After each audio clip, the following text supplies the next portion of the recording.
This is Planet Music.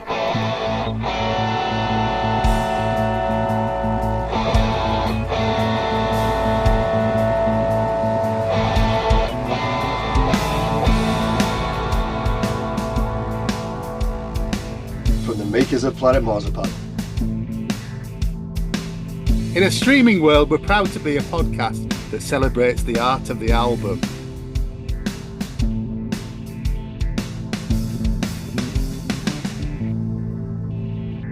Hello, welcome to Planet Music. It's 2026 and I'm Meza. I'm here with my good friends. Hey, Craig. And? Mikey. And Gray. And we've got a special guest. We're welcoming Tim Sidwell from Toward Infinity. Hiya, Tim. Good evening, everybody. Hiya, Tim. You are our first interviewee on Planet Music. And you're here in your capacity as a live video maker and a filmmaker, and we want to talk about your life, really. Oh my word! Well, it's a privilege to be here, and thank you very much for endowing this honour on my head. Well, we start high, Tim, and when we work down from there, you know. Yeah, we'll slide downhill from here. So do you want to tell us a little bit about Toward Infinity and how it works? Yeah, I mean, Toward Infinity is literally just the name under which I operate. It's not a huge production company by any stretch of the imagination. And I've been working under that name pretty much since I started working with Marillion back in 2005. And I think it's probably best described as a collaborative in the sense that whatever project that I do, whether it's a big project or a small project, I've got a roster of extremely talented people that I can call upon. Whether it's just one person or 20 people. And over the years, I've built up that roster and built up a team who are all freelancers in their own right, and also working with companies as well to facilitate things like multi-camera shoots. So it's pretty much just me, and then I proliferate and bring people in depending on what we're doing at the time.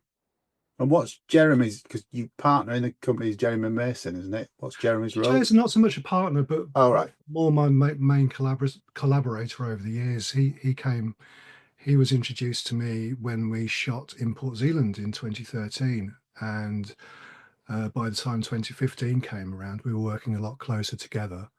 And Jez runs his own company as well, is involved in a lot of corporate stuff, and he shoots a lot of stuff for telly as well. So we everybody that's involved with Toward Infinity has their own life separate to what I do, because there's no way that I could keep people in the lifestyle to which they've become accustomed through what I do. So your workload is quite, I think uneven would be the kindest way to describe it. It's either feast or famine, isn't it? You either a million things on the go, or you're planning the next big thing. That's right. I mean, it's the same for any freelancer in any industry, isn't it? Yeah. Especially the creative industry, and especially in the current climate where budgets are squeezed, and you know there's a lot of uncertainty about how to get things like concert films to the market. You know, and as such, there's not so much being made at the moment. Yeah, because I say it was the sales of things like DVDs and Blu-rays and physical media now have fell off a cliff. I mean, you go back, 10 or 15 years ago, and one of the biggest selling things we would see is like music videos and TV box sets and things like that. So yeah, absolutely right. I mean, bands like Marillion are a bit of an anomaly in the sense that the fan base will hoover up anything that they put up for sale. I don't know what you're saying, Tim. They're not rabid in the slightest. I would say so. I mean, you talk about your workload being sporadic and like loads of it, but surely you probably got a lot of time after you film something. There's a lot of effort that goes into getting something ready. I mean, how do you plan around that when you're planning life and trying to do concert films for people, and then all the other stuff that you have to do to then actually get it out the other end? It baffles me how you do that. It's impossible. I kind of take a deep breath, close my eyes. Well, don't close my eyes because I wouldn't be able to look at anything. But just sort of it all works out in the end. And it's not just the post production. It's all the planning and prep that goes into actually shooting those 2 hours of concert. We've known about Pompeii, for example, since much earlier in 2025 than anybody else did. And since then, we've been planning that. And that's basically for a couple of gigs in July. It might be in an iconic setting and be a fantastic gig, but it takes a good few months to get everything together in terms of how we're going to do it, who's going to shoot, getting the budget right, all the logistics right. So even before we sort of turn the cameras over, there's been a hell of a lot of work that's gone into it.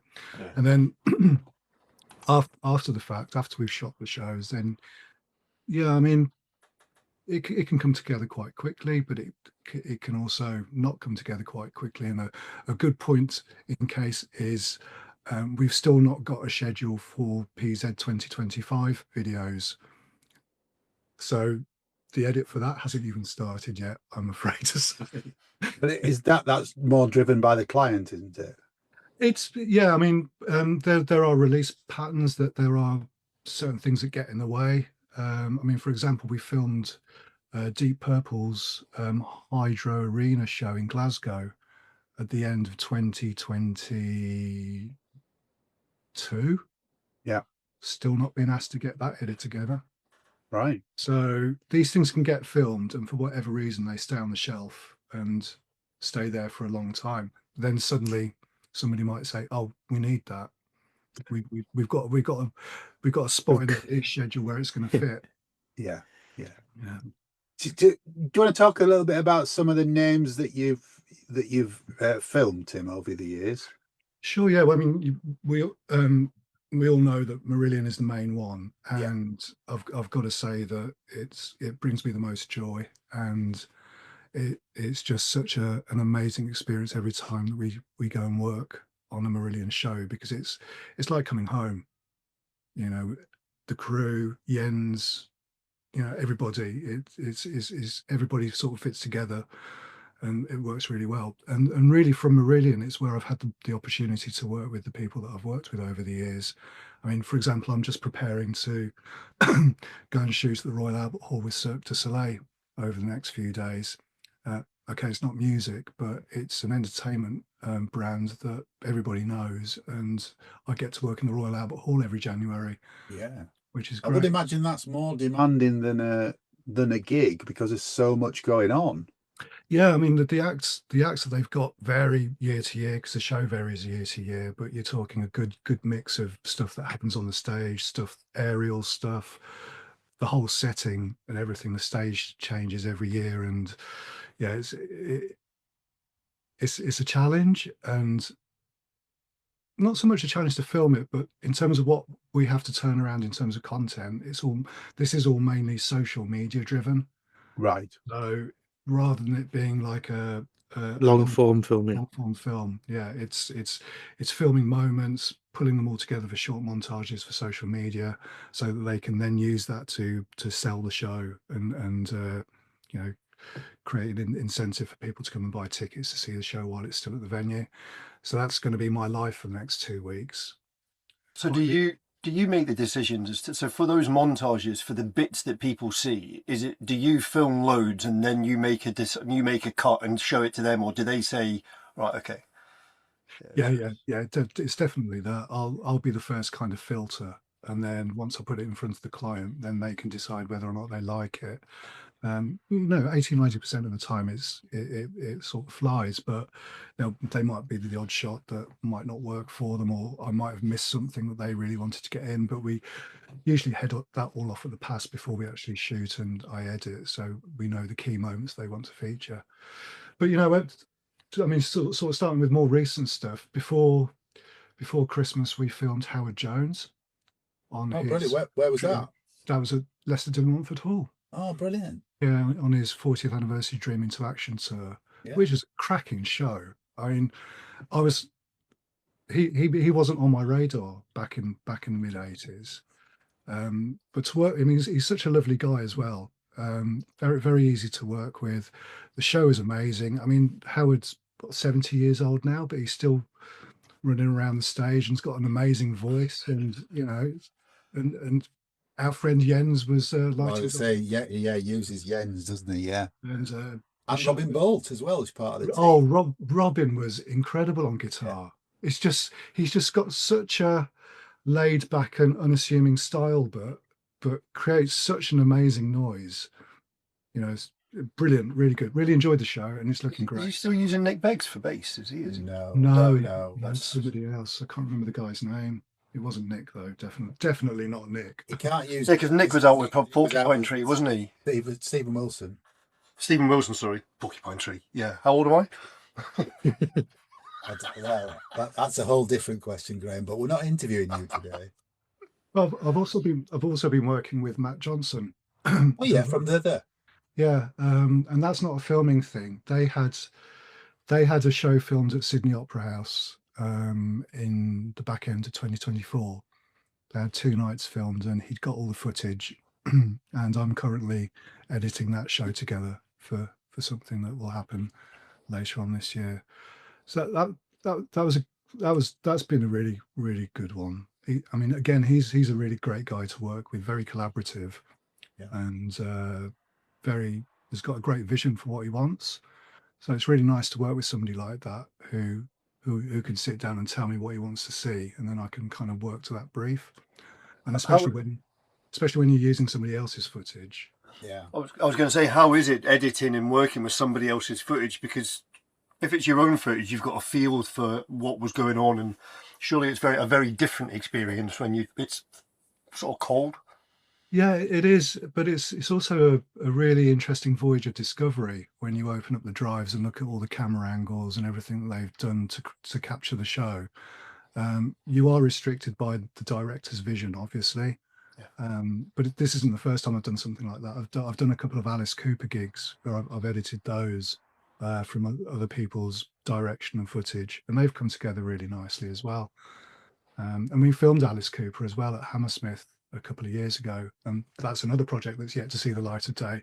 So that's great. But I mean, as far as other acts go, we've done everything from Bring Me the Horizon, which were a couple of the best shows that I've ever filmed. We did at the time it was their biggest ever headlining show to date at Wembley Arena on the Sempiternal tour. And that was a cracking show. Really, really heavy, really full on. The crowd were really up for it. Circle pits and all that kind of stuff going on.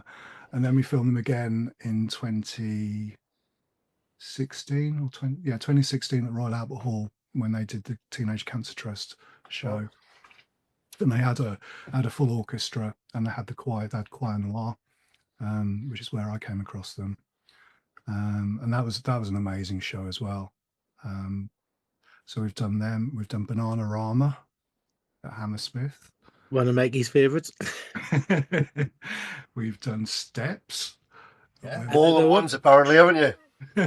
Yeah. Well, with Steps is quite funny because Faye Tozer lived quite close to us up here in the northeast, and when we had Designer Cake, our cake shop, she was a regular customer in there, and every time she was in, all the girls were getting quite excited. All girls of a certain age. I mean, they're all lovely Steps guys, and to be honest, that show was such fun to work on because the production crew as well were really nice and collaborative, and there was just a great atmosphere around that. So that was a fun project to do. We've done we did a very small shoot with Corey Taylor, who's obviously Slipknot's main guy in Stone Sour. That was at Coco in Camden. All right. And it was just Corey with an acoustic guitar, and I think for the second part of the show he had somebody else on stage with him. But there's one song from that Snuff. It's called Snuff. That's on YouTube. That's had something in the region of 145 million views. Ooh, yeah. Yeah. Wow. And it's just crazy to see that amount. And some of the Bring Me the Horizon stuff as well from the Royal Albert Hall has had millions and millions and millions of views as well. So that's quite nice to see that happen. Do you approach, I mean, I would assume you approach a Bring Me the Horizon show differently from the way you approach a Marillion show, from the way you approach a Steps show? Yeah, I mean, the fundamentals are essentially the same in that you've got to make sure that you've got all the camera angles covered. I mean, one of the different things about the Steps show was that obviously all 5 of them sing. Yeah. And you've got to make sure that you hit them as they're singing their lines. So you've got all the coverage, yeah. Yeah, I mean, we had 3 long lens cameras at front of house for that, so I had to do a lot of preparation in terms of knowing when people were going to sing lines. And in certain songs, it would be fine because Claire might be singing the whole thing, and then the others might be doing backing vocals. But there's certain songs where they're all delivering lines at different times. Yeah. So for that, I had to do a lot of prep in terms of working out who's singing what and which cameras are going to go where to make sure we hit everybody at the right time. So that was a very different way of approaching things. But I think fundamentally, I always look to try and get movement into stuff, whether it's Marillion or whether it's Bring Me the Horizon. And that very much depends on budget. You know, if we've got a very limited budget, then we can't bring in things like jibs or tracking cameras or all those kind of things. But it's the movement in shots that makes for a better dynamic visually for sure.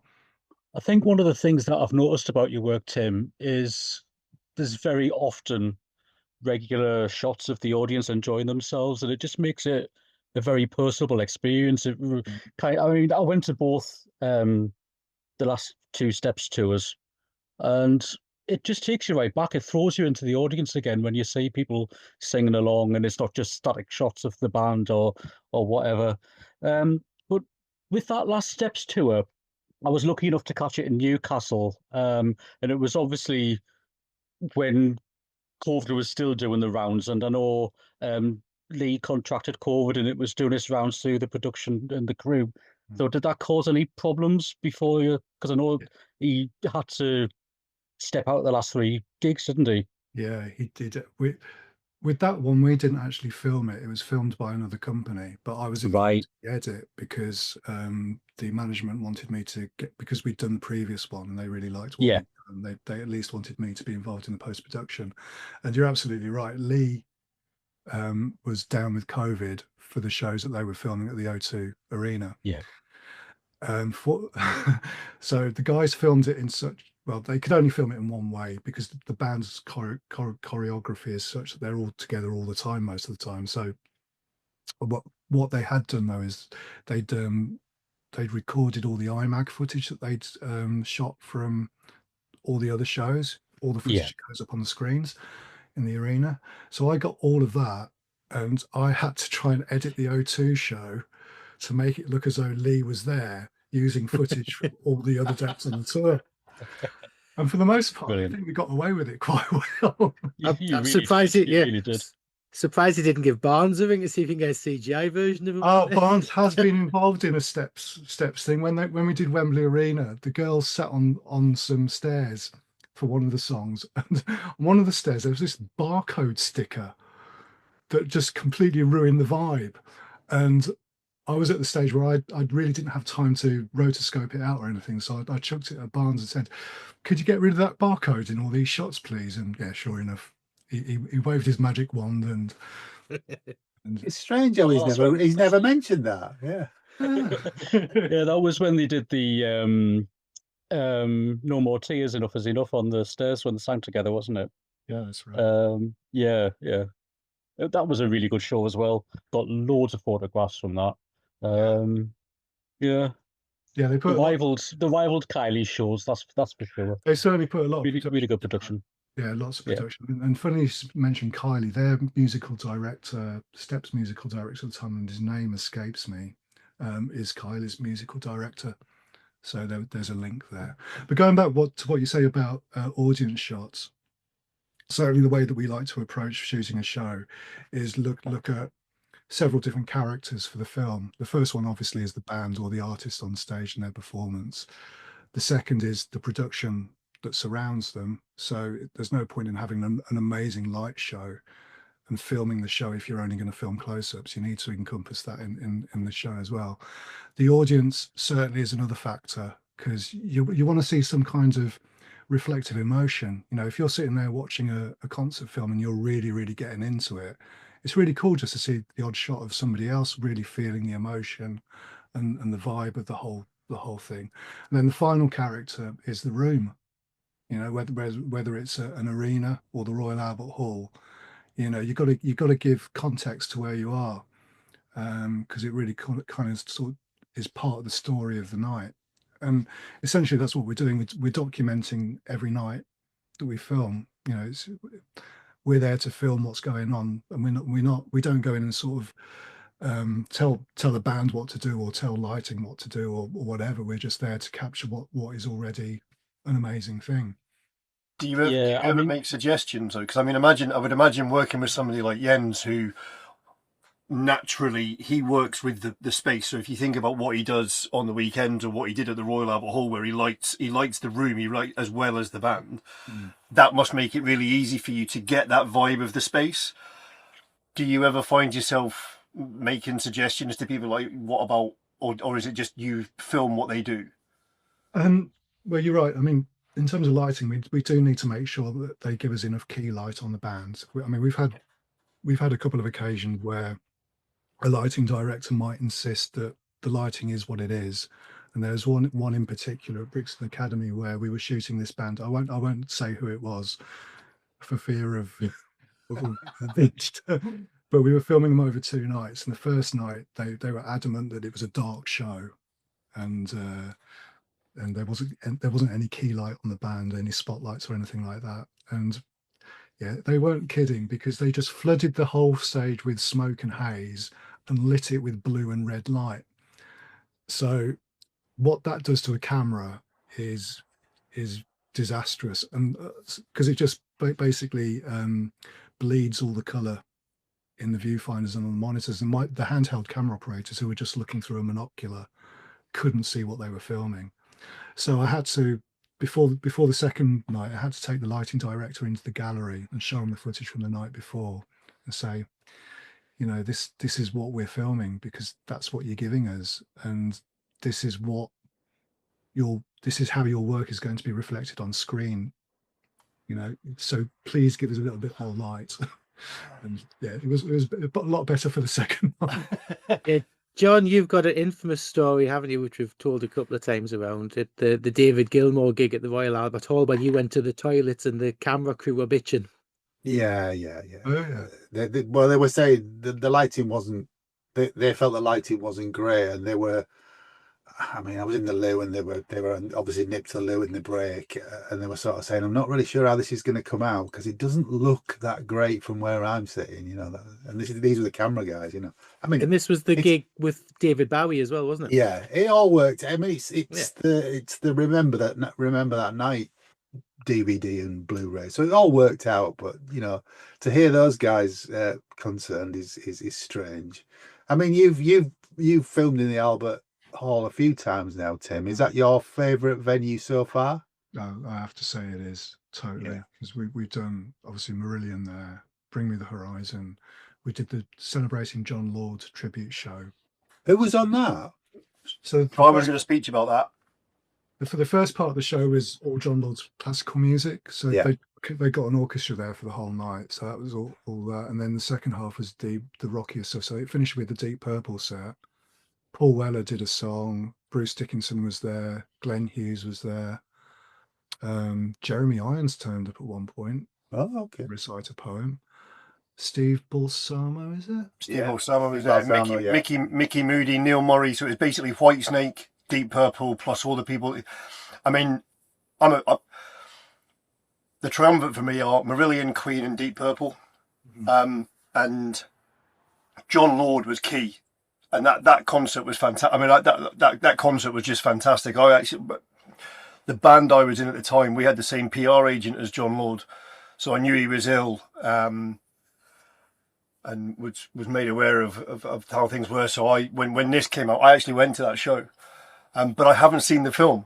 I will admit, I haven't seen the film, but phenomenal, because the people that were there, Bruce Dickinson was there. You know, and I was just wondering what was that like? Because that's not a concert; that's like a tribute. It's something that's entirely different. So you're not focusing on a person; you're focusing on an experience. Did you approach it differently? It was a bit of a, I won't say rabbit in the headlights, but it was such a full-on experience that week, because not only did we do the show, we filmed a load of stuff in the lead up to it. We were filming rehearsals, and there's if you ever get hold of the Blu-ray or DVD, there's a documentary on there. Right. So we were filming a couple of the rehearsal days and interviewing all the people that were taking part, and you know. Mentioned Bruce Dickinson. I'm a huge Iron Maiden fan, so this was my biggest fanboy moment when I got to interview Bruce Dickinson. I was like, oh my god, it's Bruce Dickinson. And also, yeah, the one of the more different parts about that, and when we did Bring Me the Horizon, was obviously working with a full orchestra. And it's very different working with a full orchestra than it is, for example, with a string quartet. A string quartet, or even like the 6 musicians that Marillion have, is easy to film because they're all together, and you know their arrangements are quite collective. Whereas an orchestra, you could have something happening over in the brass section 1 minute, and then something happening over in the string section the next, or some kind of drum thing going on. You need to be able to have a camera on these moments to make sure that you get them for the edit. So what we did with the Jon Lord show, I had the second conductor, Ellie Verkerk, came and sat with me. She could obviously read all the sheet music. Yeah. So she was sitting next to me in the gallery, and she was basically giving me like a 2 or 3 bar heads up of what was coming next in the orchestra, so that the 2 or 3 camera guys that I'd got specifically for the orchestra could swing the camera around and find the section or the soloists in order to get them on screen. God, they need their heads on a swivel. It's I mean, we caught everybody pretty much. So Ellie did a brilliant job, and then I got her involved with the Bring Me the Horizon one as well, and she called for that as well, because again, same kind of thing, different type of music, not that different, but different type of music. But you still got things happening all over the place in the orchestra that we need to cover. Oh, talking of different, you did a Tara Turin video as well, didn't you? Did you do were you involved in Act 2? Are you for Tara? Oh right, in the London show that she did. We did something with her at Metropolis Studios. Yeah, that was it. Yeah. She came and did a very select gig for a select audience, which was basically, because I think it was the first time some of the stuff had been performed live as well. It was like I don't know if it was a fan club something or whatever. But it probably was, and I think it might have been a record company kind of organised. Oh, right. So that they could get some content to put on an album or something like that. I mean, I don't know very much about music, I have to say. So that was an interesting one, trying to squeeze all their equipment and the fans into that room. It's a small space. Yeah. We did a similar thing with Albert Hammond a couple of years ago. Albert Hammond's he's quite an old guy now, but he's an extremely famous songwriter and has done all kinds of stuff for all kinds of artists. And he brought out a new album a couple of years ago, and we did a similar thing at Metropolis with him then. Can we just spool back a little bit, Tim? How did you get into this line of work? Crikey. So when I left university, I was working in cinema exhibition. I was a publicity manager for a multiplex cinema, and eventually I found my way to Lighthouse Cinema in Wolverhampton, which some of us know through a couple of times that we've used it for screenings of Marillion films. But they weren't just a cinema; they were kind of like a media centre, an art centre, and they had a video production training section. And I was there as in a marketing capacity, but I got myself involved in helping them produce stuff. I didn't actually get any hands-on stuff at the time, but it just got me interested in it. And then I just then picked up a bit of edit software, Through Lighthouse, I got to know a guy called Mark Stewart, who ran Mad Hat Studios near Wolverhampton.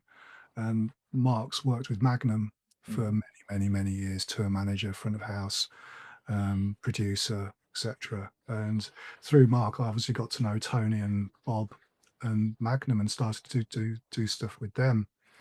Just the odd little promo thing, went out on tour with them, did a couple of things, and then the first proper thing we did together was at the Astoria on the Storytellers Night anniversary tour, and that was the first multi-camera gig that I ever kind of produced. So did a lot It's of not work. a bad place to start. Not bad at all. And yeah, got to know those guys quite well, and it was tragic that Tony lost his battle a year or so ago. Lovely guy, absolutely prolific songwriter, very, very open and very modest, very camera shy as well. So although we went in, Can't hide in that big hat though, could he? not really, but although we went in with great gusto with everything that we did with at the beginning, it kind of, his enthusiasm for it tailed off. Yeah. I think towards, but I did a few things for them for various albums, like little documentary things and little bonus bits of material and stuff, and it was great working with them. And then it was Marillion, and I got to know Lucy through Anne Bond, who helps with the Web UK fan club. I've known Anne since the age of 11 or 12 because we went to secondary school together, and when Lucy came on board and did her little tour of the UK to find out what kind of talent she could plunder from the fan base, and suggested that I go along, and got involved with that, but then didn't hear from Lucy for quite a while, and then the first real thing I ended up doing with them was to go to Minehead with that Marillion weekend.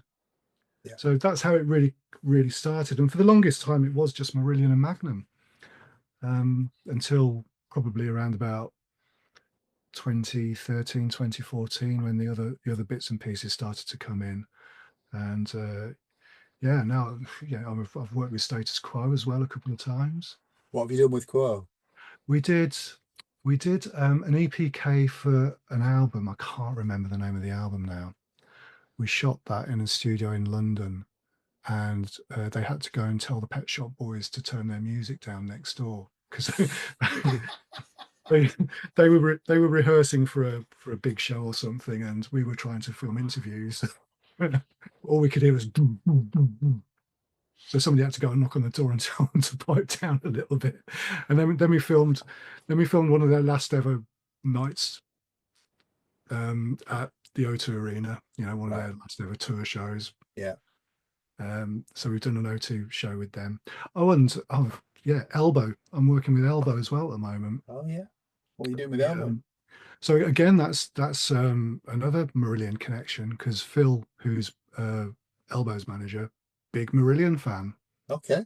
And I got to know Phil through seeing him a few times after show parties and stuff, and I'm a big Elbow fan, so it's natural that I should sort of hey Phil, what about it? And we filmed the O2 Arena show on their Audio Vertigo tour 18 months ago now. Yeah. Which again, some of that's come out on social media, hasn't it? Yeah, I mean, we mainly did it for Phil to have a lot of more recent footage than he had to play around with to promote tours and stuff. But we filmed it in such a way that I've actually cut the whole show together, and it's sitting here unreleased at the moment until they decide what they might want to do with it.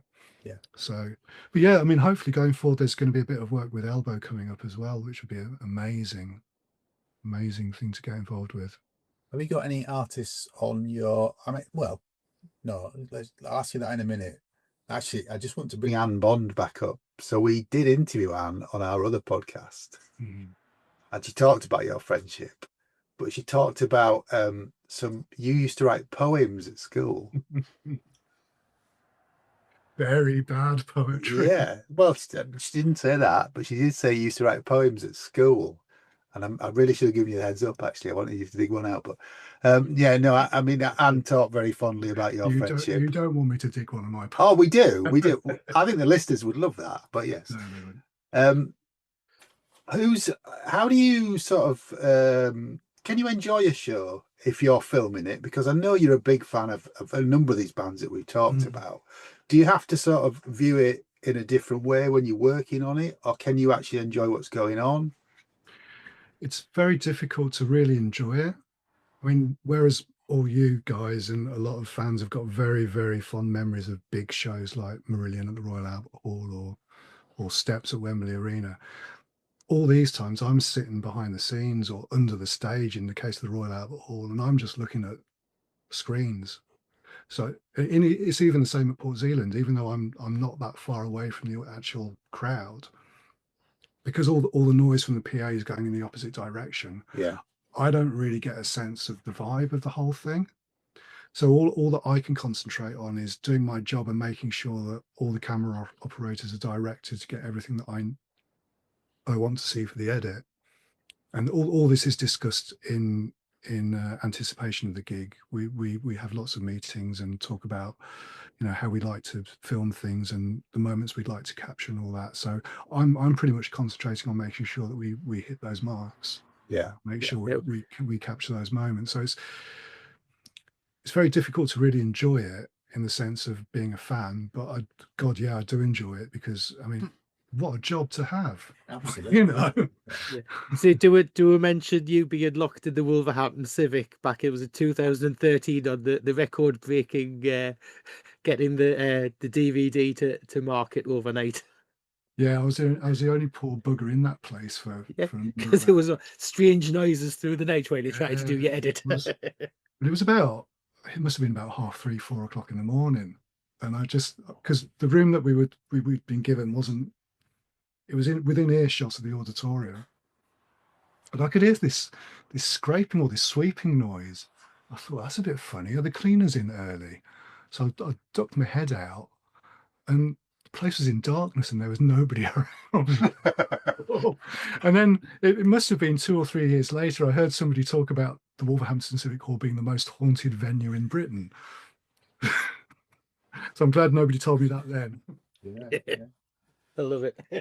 Who would be on your wish list to work with? Yeah, that's a question, isn't it? Oh, it's difficult, because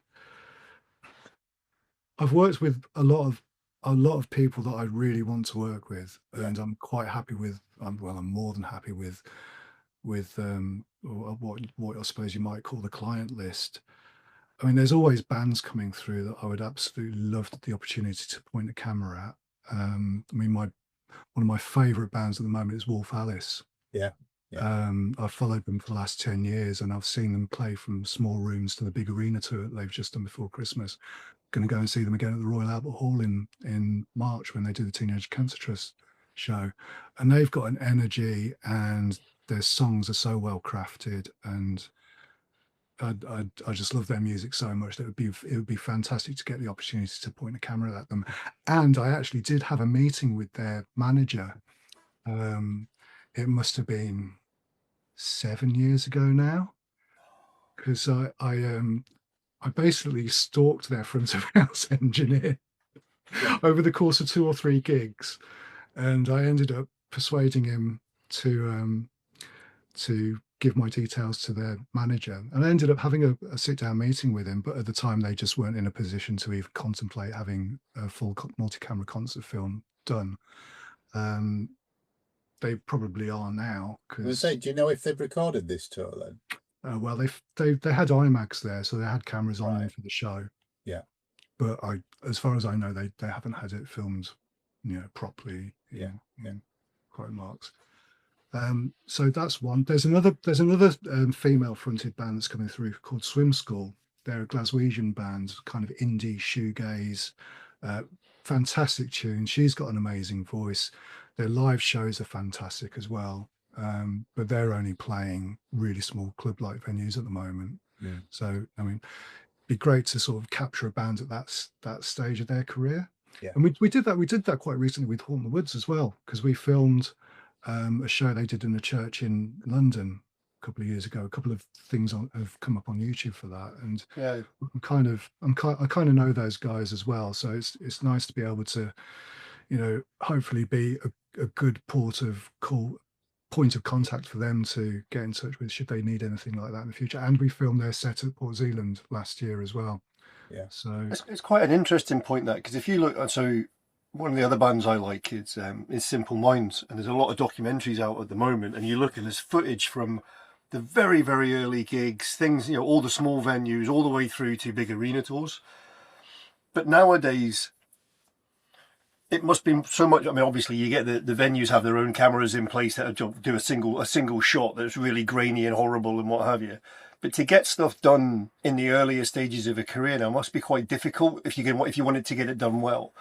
And I wonder if we miss. So you saying like that swim school, playing the sort of the smaller venues, and it'd be great to get the opportunity to capture that kind of stuff.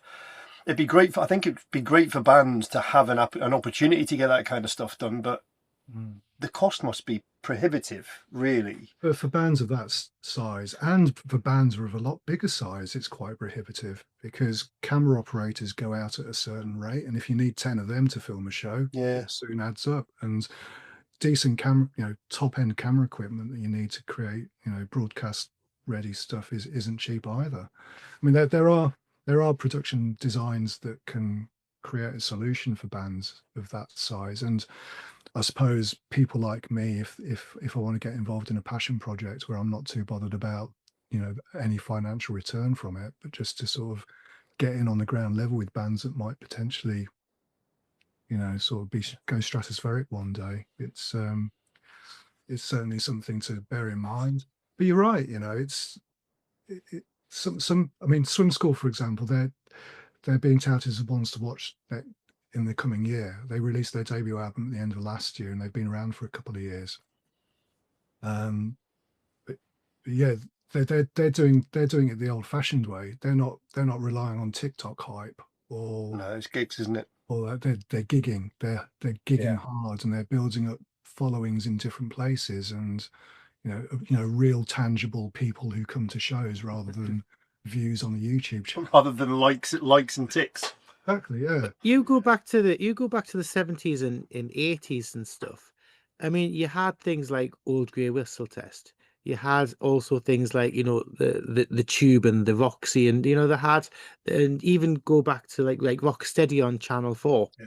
There used to be outlets in mainstream TV for live gigs and for live stuff like that. Yeah, the live scene in mainstream media like that for music is just kind of disappeared in the last 20 or so years, and with the likes of like MTV no longer being like MTV anymore, things like VH1, all that kind of thing is consigned to the history books, isn't it? I think a lot of it is based on what Tim just pointed out there. Is bands I think it's changing again now. I think we're almost going full circle. But for a period, bands focused on getting likes and ticks, and yes, I'll come online and like Facebook and we'll go as far back as MySpace and Facebook and all that kind of stuff. Every now and again, one or two will break through from that because they actually do get the likes and the interest. But a lot of them, it's just people going, "Oh, I like that," click. And working with people in the venues in York and what have you, you'd say, "Oh yeah, how many people are you coming?" "Oh, we were going to have 600 people coming," and that's how many likes they had for an announcement of a gig, and they'd end up with like 50 or 60 people at a gig or what, because but then you've got the other hand is people like Facing the Dead and Matt Stevens, when he was doing his solo stuff, he used to stand outside every prog gig in London with flyers. He did, yeah. And go, "We're playing here, we're playing here, we're playing here, we'll see you tomorrow night." And he did that press the flesh type thing, which people missed for a long time. It's beginning to come around now. And you guys all know, when we did our thing, I spoke about a Canadian band called Brass Camel. I bought some albums from them, and they've emailed me and they've sent me a newsletter and said, "Look, we're getting loads of interest in the UK. We're planning a UK tour. Can you spread the word? Can you go onto Facebook and make sure people know you're listening to?" So it takes that effort. You can't just rely on people coming to you. And I think that's where bands like Swim School, who are doing the gigs and doing the rounds and good, it's not about having your fan base at home. It's about being able to go away and attract a crowd elsewhere. So yeah, I think it's there are artists around that are doing that. They do fly under the radar quite a lot and for quite a long time because they are doing it in a traditional way, but it's a very different way to the accepted norm these days. you mentioned Wolf Alice. I mean, I've only known about Wolf Alice for maybe 2 years, but you say you've been following them for about 10. But that sort of 8 years is probably that playing the smaller gigs, building up, and then they get to the point where there's that impetus that everybody else starts paying attention. I mean, this last tour they did, for example, was a real eye opener when they announced it because they were going to arenas for the first time. I mean, they'd been doing quite well at like the O2 Academy kind of level, but there's a big jump between that and Huge. Well, that album's been massive for them, hasn't it? The Clear, it's really huge album. Do you think that sorry, Tim, do you think that the decline in sales of physical Blu-ray and DVD has affected the demand? Absolutely. It goes back to what Craig was saying about the lack of those kind of programs on broadcast TV these days. I mean, we all know that the audience for everything is so fragmented these days, isn't it? You know, especially for live music, and people have got such a short attention span these days that they'll only maybe watch one song at a time, and even maybe not even that. And some people are quite content to watch really crap iPhone footage from people with the gigs, you know, just get a taste of it. So it's frustrating from our point of view because we want to make really beautiful looking concert film that captures a moment, that captures an emotion, that helps people remember what it is they love about the music that they go and see.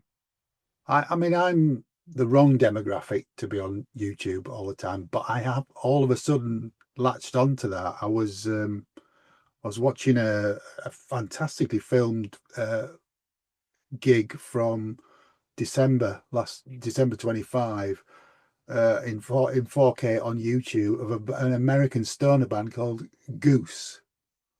They're brilliant. Absolutely stunning, and it's there straight onto YouTube. It's, you know, it's 4K. It looks and sounds amazing. I wouldn't imagine that was cheap to put together. No, that's the problem, isn't it? Either the bands or the management or the record company will put a lot of money into these things. So where is their return on investment? And as a filmmaker, you go from thinking about things purely creatively and visually to really thinking about the economics of what you're doing. And you're asking somebody to stump up tens of thousands of pounds to film a show and have it post-produced and delivered to a certain specification. Now, where are they going to get that money back from if physical formats are now dead and people don't buy it? And streaming companies like Netflix have put up so many barriers for stuff to be put onto their platform that it's almost impossible. And then you have outlets like Sky Arts that will show concert films, but that will pay a fraction of what they've cost to be made. But they'll recycle a lot. Well, they do. The pool of films on there doesn't grow very quickly, does it? I mean, I was going to say, if you look at, so for me, the ones that, I mean, YouTube, what I'll come to in a second, but Apple TV Plus and Disney Plus have a lot of musical content now. If you look, there's all the Beatles stuff that's been done, and there's there's a Taylor Swift done, but there's a lot of documentaries about musicians. Well, they're mainly sort of major artists like that, like the arts, I'm going to say Elton John, Beatles, Taylor Swift, who can demand huge sums from them. Yeah, and that's what, but they're also producing them themselves. They do. It's like not producing themselves, but it's like they are Netflix or Apple or Disney are paying for the production to then get the return. And I don't know how a smaller band's going to break in. See, one of the biggest places now, though, is Amazon Prime, because there was a lot of music content on Amazon Prime now. You'll see like the concert videos and the concert documentaries, stuff that was available on DVD over the last like 10, 15, 20 years. There's a lot of that there's a lot of that turning up on Prime now. You know, all the Genesis stuff and all that. There's loads of it turning up there. So I think it's very, very similar to what Tim's saying. They're probably getting coppers for it, but it's the only chance that they've got to get something for the value rather than going on YouTube and rather than it being lost to the mists of time and nobody actually getting to see it. So it's out there. You've got to dig a little bit to find I it. want to stress that film that I was talking about isn't on you, hasn't been sort of ripped from a Blu-ray onto you. Oh yeah. The band itself have put it straight up there. Yeah. I think there's two things here. The first thing is that content like that, I think, is produced specifically to take the hit and to be used as soft marketing in a way. It's almost like a lost leader, isn't it? You know, word of mouth gets out that there's this amazing video up there of this band that maybe not many people have heard of, and then maybe people will then go and buy a ticket to see them play live, or buy an album or a t-shirt or something like that, and that's where the payback's going to come. But I think the second thing is that for the future of my kind of work, it may well be in the big event videos, you know, things like Marillion in Pompeii. It's not just about filming that and, you know, almost putting it out as just a standard thing. It's really thinking about how we're going to use that film as a product and how it's going to get released and how it's going to get exhibited. You know, for the Royal Albert Hall show and for other bands that I've worked for, we've done cinema premieres of it, which has created PR, which has created interest, which has created, you know, ticket sales and all this soft marketing stuff that I was talking about. If you can package if you can make a show, an event, and a concert film event by, you know, producing a nice coffee table book to go with it, doing a run of the film on the cinema and all those kind of things, then it starts to become more justifiable in spending a lot of money on it. Yeah. I mean, that's the thing as well with just recently with, you know, again, your legacy artists like we've talked about, you know, your Roger Waters and your David Gilmour, they're the legacy artists who will still sell physical media. And yes, they did cinema screenings of the films before they went on to like physical media and streaming. So it's the age bracket, the likes of us who will buy something like that, who are still committed to the physical format. But I mean, you mentioned earlier on about the Marillion fan base and how lucky Marillion are, and you are that the fans will buy everything that, you know, and we do, because the number of live albums I've lost count, to be honest. But hey, and I'll buy the next one no matter what it is. Probably Pompeii, and I'll buy that. Yeah, but it's so we've got the space, so they've got the band's own streaming platform with the thing. Foo Fighters released Sonic Highways as a downloadable thing that then became, it was released on TV and what have you. But is that a viable? I mean, does a band have to have a sizable fan base for that to even be a viable concept, or is it something that maybe something like Haunt the Woods could start small and grow into? Or I mean, anybody could start small and grow it up, but it's a challenging environment to try and compete in, because I mean, for example, the space, the monthly subscription is what, $5.99. And you're asking somebody to shell out another $5.99 on top of what they might be spending on Netflix, Amazon Prime, the TV. Okay, and it's a very niche product. Unfortunately enough, Marillion have got a good enough fan base for it to be a viable thing for us to do. It by no stretch is replacing what the bands have created revenue-wise on physical media over the years, but I think going forward, there will always be the need for physical media for Marillion fans. That's a non-negotiable, I think, because of the demographic of the fan base. But if you're talking a band like, let's go back to Wolf Alice, you know, that if you put out a big DVD Blu-ray release for that, the demographic of their fan base is a lot younger. Probably don't own a DVD player. So where would they view it other than places like YouTube and TikTok and, you know, streaming platforms? And it's all about, it's all very well having something like that, but it's marketing it and making people aware of it and driving people to it. And we've deliberately been very soft on marketing the space, because we're well aware that, you know, Marillion fans spend a lot of money on Marillion, and we don't want to be seen as being like, come and buy something else because you need it. But it may well be that going forward, something like that for Marillion is is going to be naturally evolving into something that's going to be used a lot more in the coming years. But as we've talked about, you've got exclusive stuff on there now, haven't you? Yeah, I mean, we've done our best to sort of populate it with everything that the band have ever released in terms of official products. We've been very touchy-feely with some of the older EMI stuff, but slowly we're putting that on. And there are various bits and pieces. I mean, the first thing that I filmed for the band was a Marbles install thing at HMV in Birmingham. Yeah. And that footage was lost for years until James Levy unearthed it somewhere, and I'd lost it. I'd lost the DVD that I had of it, and we were able to rip it and put that footage up there. So you've now got on the space the full acoustic performance that H, Pete, and Steve did, as well as a little montagey thing with the signing session. You won't find that anywhere else. And there's bound to be other stuff on there. There's the Rio gigs on there, isn't it? Yeah, the Rio Rock in Rio things on there. We've just put up before Christmas, put up a Season's End, the Rocksteady the full gig from us. I mean, that appeared on the Season's End reissue, and I'm just about to put on the Rockerplast gig that was on the Holidays in Eden. Yeah, that's going to go on there as well. So a lot of people will have already seen these if they've bought the reissues, but a lot of people might not have seen. No, that's a great gig. Is a Rockplast gig. Yeah. I mean, it's one thing we keep banging on all the time on Planet Marzipan is how good the deluxes are for the Marillion releases and how much quality extra materials on there.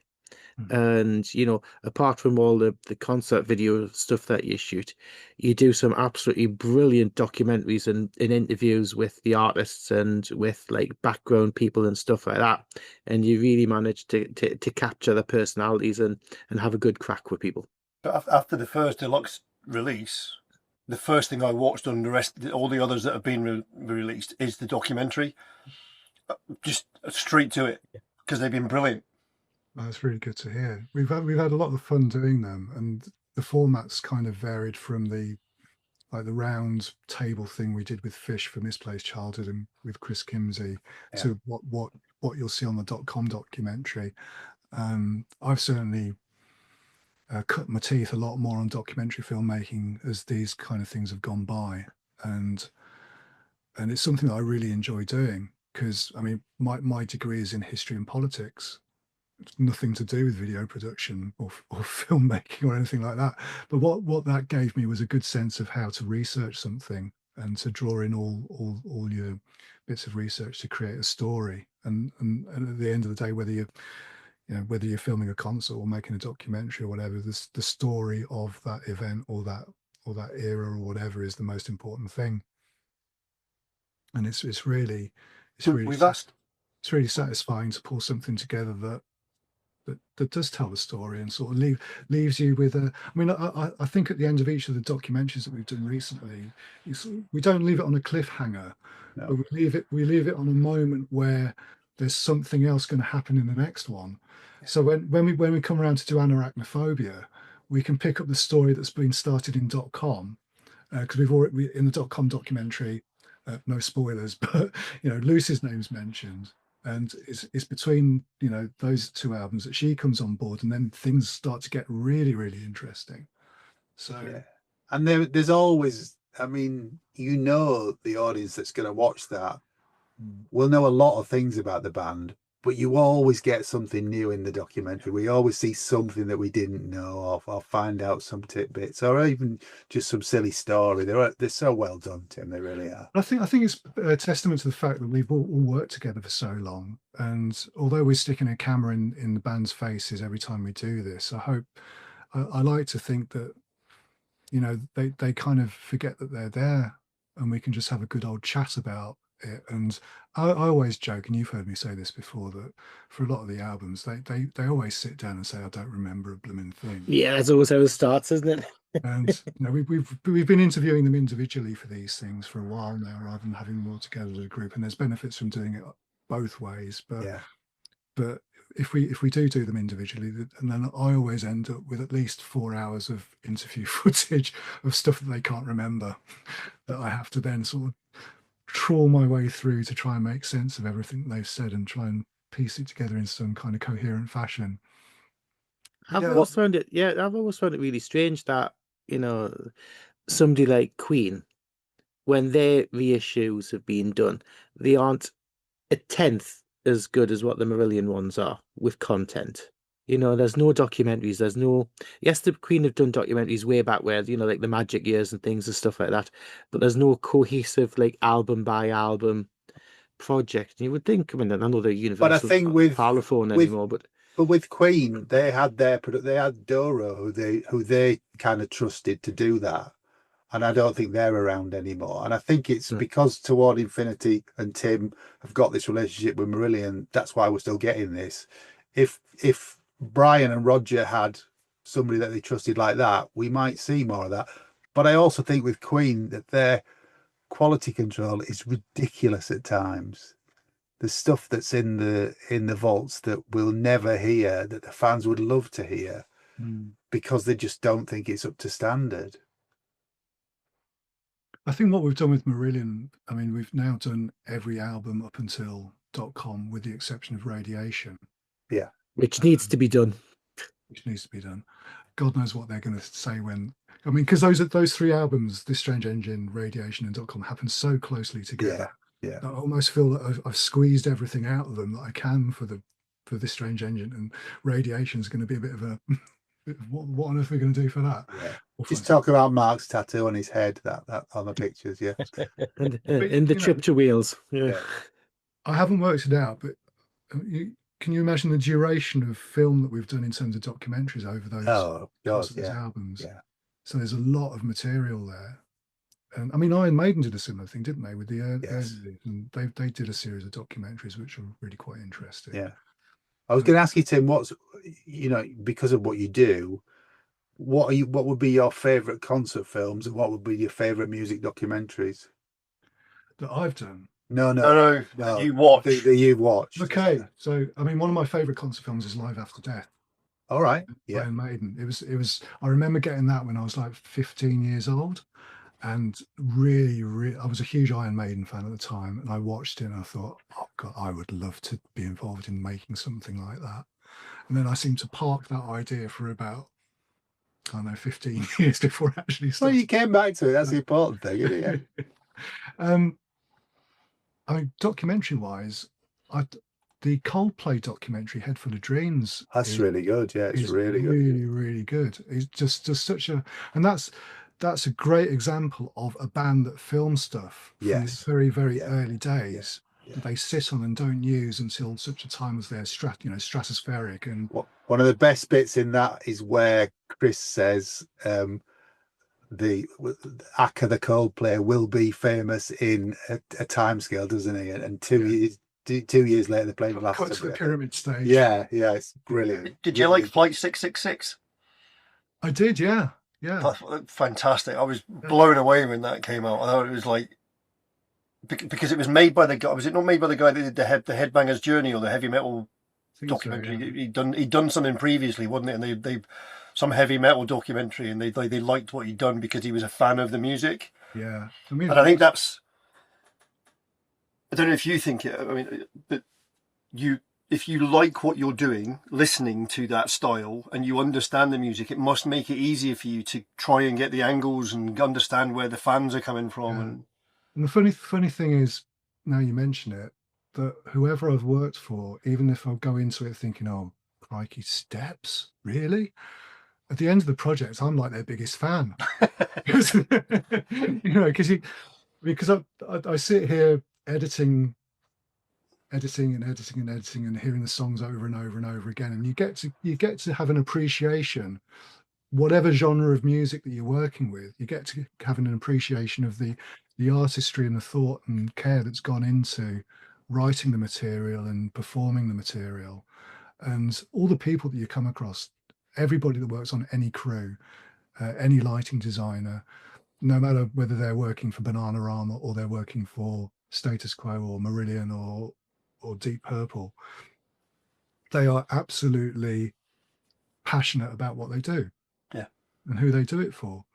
And you can't come away from working on projects like that without an inordinate amount of respect for the time and effort and expertise and talent that they put into their work. Do you get to switch off? So if you go to see a band live, or if you sit down and watch a concert movie or a documentary, do you find yourself analysing what you would do differently, or do you actually get to switch off sometimes and just enjoy it for the moment? It's easier when you go to a live event than it is actually watching somebody else's work, because if you're watching somebody else's work, and I can't watch my own work because I'm constantly critical of it. But yeah, I walk into a venue. I mean, there's not a lot of venues that we haven't filmed in now, especially around London and stuff. But sort of go in thinking, how would I sort of put the camera design together for this, and etc. etc. But no, generally the shows that I go to live, I'll just switch off and just enjoy it, because I'm there for one reason, and that's to enjoy the show. Tim, we're so jealous of what you do, and we're so in awe of what you do, because the films that you produce that we've seen are just brilliant. I think I speak for all of us there. We've had you on the other podcast to talk about that, and you're clearly a fan as well. So we've had you back on to talk about the music. So more power to you, and long may you be successful. I just want to say one more thing, and that is, what I do is only part of how it all comes together. And the people that I work with and come and work on the shows, none of what you guys watch would be a tenth of what it is, a millionth of what it is, without their talent and their dedication and stuff. And I've grown to work with quite a few core people over the years. Jez is one of them. Chris is another. Steve Gould, who's worked with Marillion for as long as I have. He does all the vision engineering and stuff. He's been a constant source of, technical expertise. Dave Emery, who flies jibs all over the place. I'm working with him this week at the Royal Albert Hall. He works on some really, really high-end stuff, but loves coming back to Port Zealand and getting mucked in with all the Marillion faithful. Even though he constantly says, I never listen to him. So without these people, and Jez's support over the years has been absolutely incredible over the last 10 years or so, and his encouragement and enthusiasm for what we do is just so infectious that sometimes I think I might not be able to carry on without that little shot of excitement and whatever every now and again. But yeah, the team make the videos. I think the team is a reflection of yourself, Tim. You're a great guy. You're great to get along with, and you surround yourself with talented and friendly people, which is brilliant. It's fantastic. We love what you do, and we love you coming on the other podcast. So please come back on there and talk about Marillion. Yeah, I think it's time as well that up and coming that Tim gets the chance on Planet Music to pick an album for us to go through, because I'm sure you'll. Oh, do you want me to think of one now, or can I come? Oh no, you're back. Come back to us. Oh, do Wolf Alice, do The Clearing. Why not? As good as any. Yeah, right. That's a date. We'll get you back. If you were to pick a band that you haven't worked with that you'd love to, other than Wolf Alice, because you've already mentioned about how you've so that who would be your dream that you haven't already worked with? Can I have two? Yes. All right. Okay. We've already sort of thought of this already then. So one is Iron Maiden. Okay. But I don't think that will ever happen because they have their own people and do a great job. The other is Simple Minds. Really? Yeah, I've been. Oh, cool! Yeah, I've been a huge Simple Minds fan, and that's another documentary that their recent documentaries. We talked about that, didn't we? It's great, so good, but it just kind of falls off a cliff, doesn't it? Yes, it gets to a point and then just. That was a frustrating thing about it, but up until that point, yeah, it's really good. Really. Did you see the live at Paisley, the New Gold Dream live at Paisley Abbey video? What a show that is! The way that's done is fantastic. Yeah. That may have cost us some money on vinyl. Hey, Mikey. It might have done this. That's interesting. So Iron Maiden, Simple Minds. Cool. And okay, can I put a spin on that?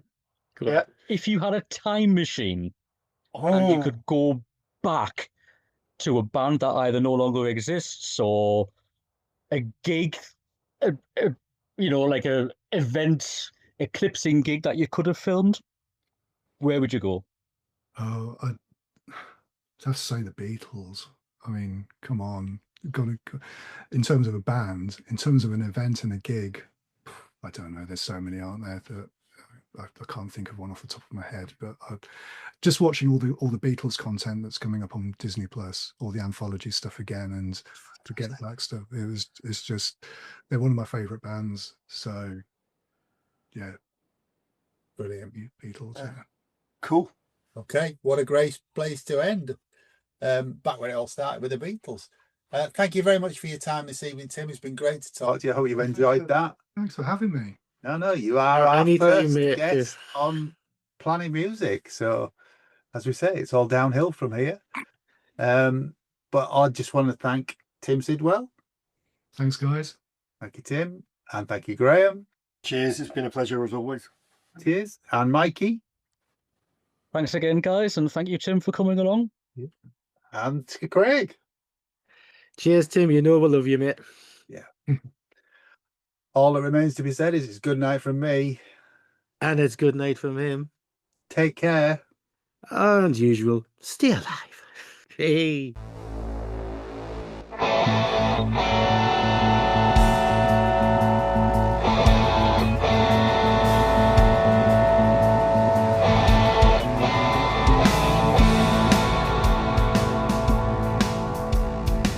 Thanks for listening. To Planet Music from the makers of Planet Marzipan. If you like what you've heard, please like and subscribe, and maybe even join our Facebook discussion group. You can contact us at planetmarzipanpodcast@gmail.com.